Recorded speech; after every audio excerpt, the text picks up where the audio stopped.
Cette journée, c'était la journée parfaite pour voir le Real Madrid et le Barça perdre des points dans cette Liga. Finalement, on se retrouve avec un Barça qui domine l'Atlético 3 buts à 1 et de son côté, le Real Madrid qui, lors de son déplacement, a gagné 3 buts à 0 face à l'Atlético Bilbao. On pourrait être amené à croire que ces deux équipes préfèrent jouer des rencontres compliquées dans cette Liga. Bonjour à tous les amis, j'espère que vous allez bien et que vous passez une bonne semaine. Alors sur moi, ça va, merci de demander. Donc vous l'aurez compris, dans cette vidéo, on va parler des matchs du Barça et du Real lors de cette 15e journée de Liga. Tout d'abord, pour revenir sur le match du Real Madrid, déjà il faut savoir que dernièrement, le Real Madrid venait d'être accroché et n'était pas dans leur meilleure des formes. Et ils ont été accrochés un peu plus tôt lors de la 14e journée. Ils ont vu le Barça le doubler au classement.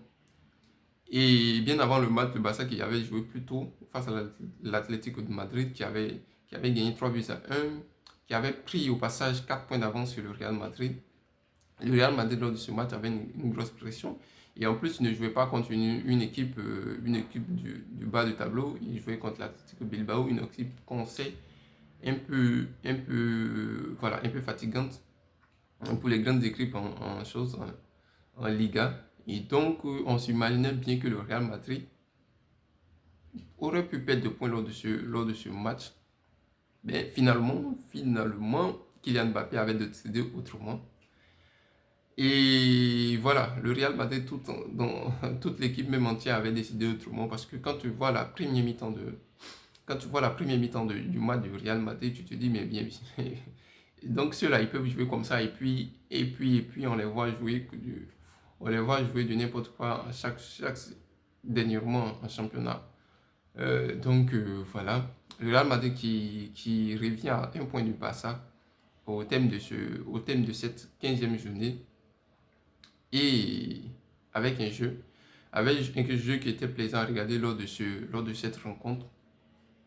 Et un Kylian Mbappé toujours en feu, deux buts et une passe décisive. Une passe décisive de la tête en plus. Kylian Mbappé qui n'aime pas qui n'aime pas jouer de la tête, on le sait. Mais quel joueur ce joueur. Quel joueur. Je ne sais même plus il a combien de buts cette saison en Liga. Je crois qu'il doit être aux alentours de 15 buts, 15, je crois 15, 16 par là. Mais quel joueur, je ne sais pas. Je me disais que Lewandowski allait revenir sur Kylian Mbappé lors de cette...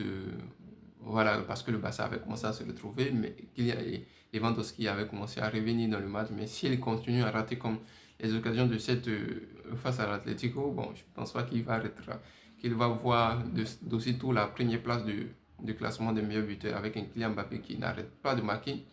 Regardez par exemple son premier but. Voilà.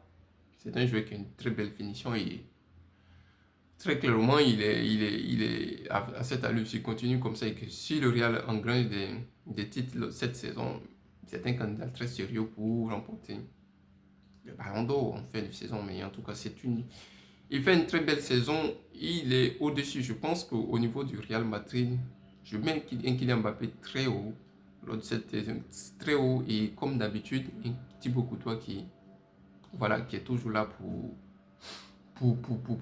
protéger les buts du Real Madrid. Regardez par exemple son arrêt lors de la première mi-temps face à l'Atlético Bilbao. Mais voilà, quel jour, quel gardien. Et même il a fait encore un autre arrêt en deuxième mi-temps sur un tir de loin, sur une tentative lointaine d'un joueur de l'Atlético Bilbao. Mais bon, voilà. Et je peux vous assurer que le nombre de buts que Courtois évite au Real Madrid. Donc le Real Madrid qui finit par s'imposer un peu plus facilement ce soir. Ils ont dominé clairement l'Athletic Bilbao. L'Athletic Bilbao qui n'a pas vraiment vu le jour lors de ce match, surtout en première mi-temps. Et voilà, ils ont récupéré au passage 3 points. Ils reviennent à un point du Barça. Et voilà, je pense que cette journée, ils ont évité le piège de l'Atlético Bilbao et au passage, ils ont pu recoller au score, au classement, en haut du classement, au Barça qui voilà, avait gagné un peu plus tôt. Maintenant, on aborde le match du Barça. Donc le Barça qui recevait l'Atlético au Camp Nou, un match qui était en tout cas sur la feuille assez compliqué pour le Barça. Mais on a oublié l'historique. On a oublié l'historique entre ces deux équipes. On sait que dernièrement, le Barça est clairement la bête noire de l'Atlético de Madrid. Et je pense que je vais faire sortir un jour les statistiques de ces dernières années, peut-être même les 10 dernières années entre l'Atlético de Madrid et le FC Barcelone. Et clairement, quand tu vois ces deux équipes, on a l'impression qu'à chaque fois que le Barça va jouer contre l'Atlético, ça va chauffer effectivement, à chaque fois ça chauffe. C'est pas tout le temps de gros scores, mais généralement le Barça s'en sort face à cette équipe de l'Atlético de Madrid et généralement avec une victoire.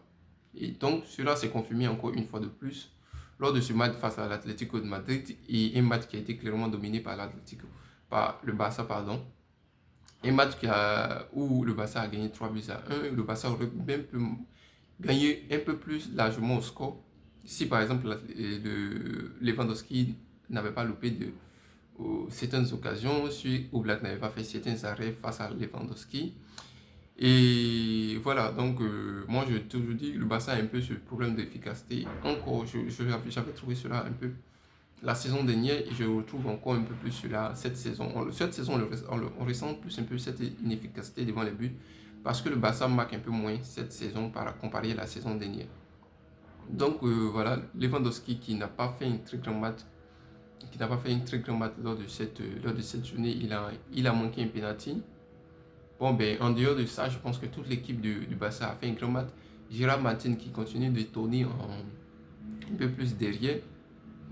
Et voilà, les choses. Lamine Yamal qui a fait un grand match, qui a fait du sale sur son côté comme habituellement face à l'Atlético de Madrid. Et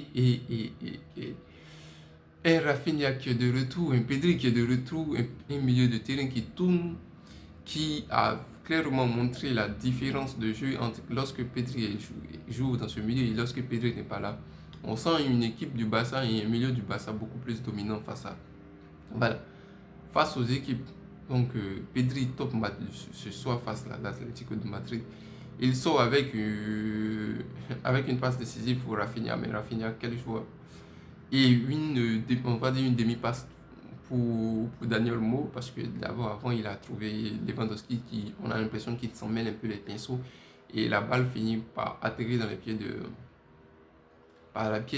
de Daniel Mo qui marque et malheureusement qui se blesse sur le coup. Mais ce joueur, il est très fragile, ce Daniel Mo. Il fait un bon match, il se blesse 2 matchs. Il fait un bon match, il se blesse 3 matchs.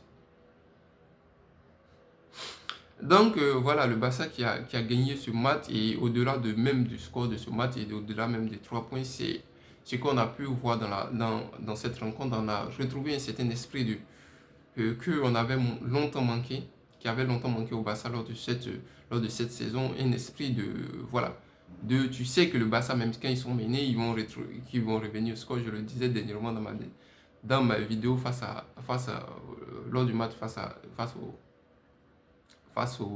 à Chelsea, où lorsque le Chelsea menait, tu n'avais pas l'impression de pouvoir voir le Barça revenir dans la rencontre. Et clairement, lors de cette rencontre face à l'Atlético, on a tout de suite vu. Parce qu'après le but de l'Atlético, et même bien avant le but, le Barça dominait la rencontre. On prend un but habituellement comme on le sait. Et très rapidement, le Barça revient au score. Ils n'ont pas laissé le temps de douter de la rencontre et on aurait pu même marquer le deuxième but un peu vite en premier mi-temps.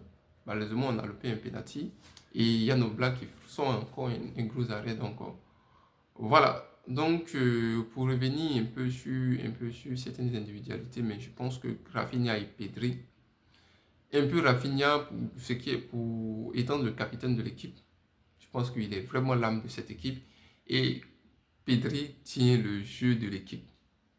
C'est vraiment 2 joueurs très importants et quand ils ne sont pas là, on remarque tout de suite clairement l'importance de ces 2 joueurs.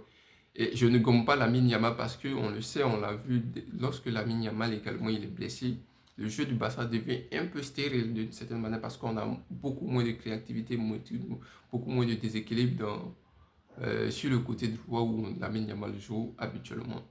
Donc, je pense que ce sont trois joueurs qui sont vraiment indispensables dans le jeu du Barça et j'espère vite que De Jong va pouvoir revenir vite dans la rencontre et son association avec Petri pour vraiment nous faire vivre de très grandes choses lors de cette saison parce on veut déjà faire passer cette première partie de saison avec voilà, un jeu souvent qui n'était pas très bien à regarder, très plaisant à regarder.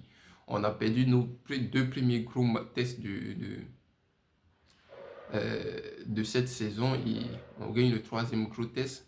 Et de quelle manière et,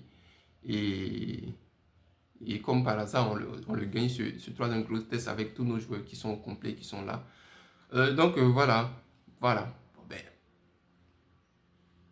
c'est tout pour cette vidéo les amis. Je vais vous dire à très bientôt et on se retrouve pour une autre vidéo. Ciao.